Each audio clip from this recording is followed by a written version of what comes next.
Okay, I'm Mackenzie.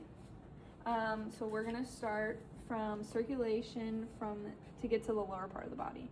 So we start in the left ventricle here, up into the aorta, and then through the descending aorta, which comes wrapped around and runs internally here, down the spine, and then from the aorta, it goes into the descending aorta, which we just said was here, into the common iliac artery, which branches here.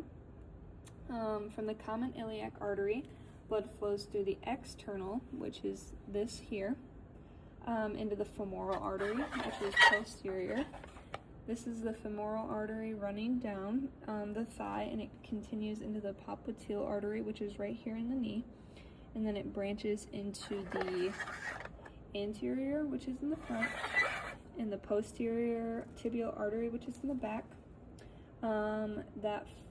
From the anterior tibial artery, the blood flows through the dorsal pedal artery into the arterial arch, which is here, down into the digital arteries, and then blood in the posterior tibial artery also flows back around through the arterial arch and into the digital arteries.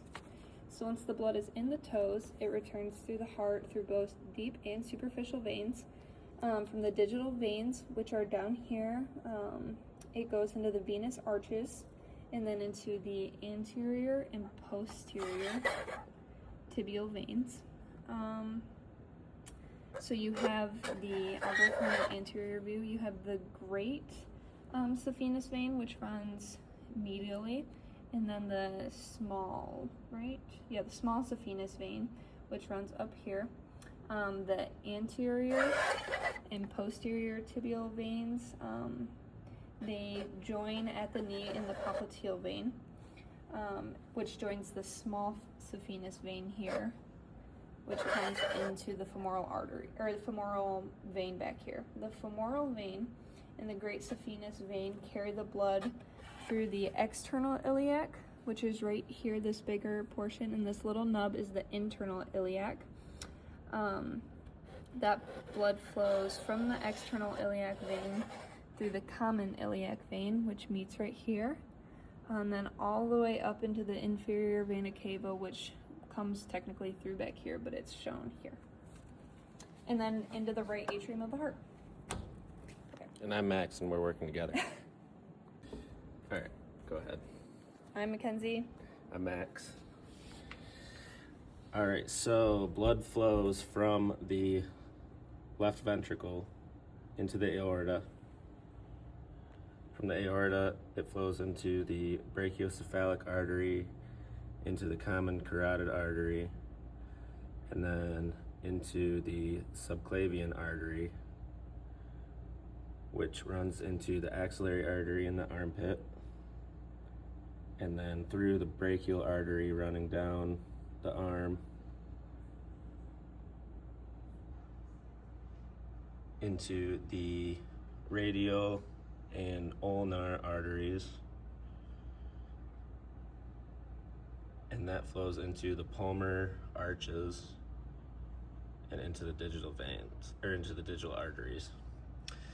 And then to get blood back to the heart, it flows up through the digital veins into the venous palmar arches and into the radial and ulnar veins, and into the brachial veins,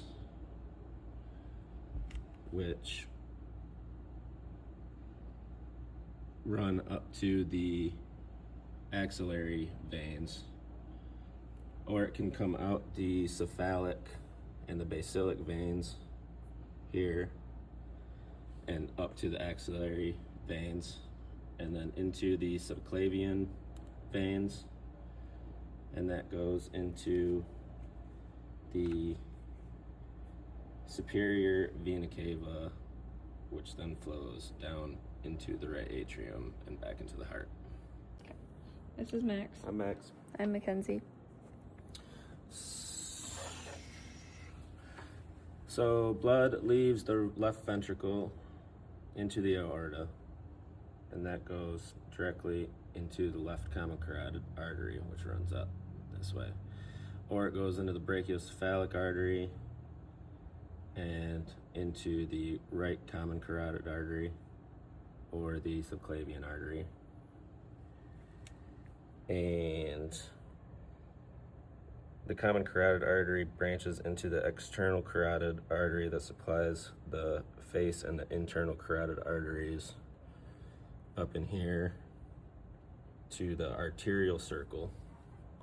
The arterial circle supplies the brain with blood up in here.